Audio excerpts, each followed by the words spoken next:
असल्याचं सरनाईक यांनी सांगितलं आहे।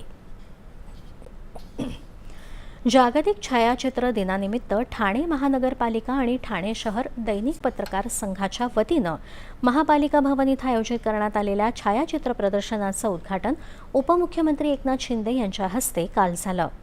छायाचित्र हे केवळ एखाद्या क्षणाचं चित्रण नसून त्या एका छायाचित्रातून हजारो शब्द व्यक्त होत असतात।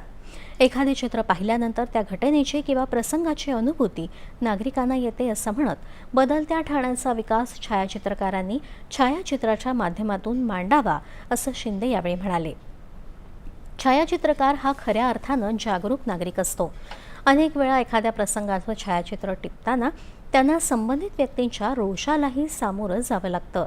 त्यामुळे समाजानं फोटोग्राफरच्या कामाकडे समजून घेण्याच्या दृष्टीनं पाहिलं पाहिजे असंही उपमुख्यमंत्र्यांनी नमूद केलं।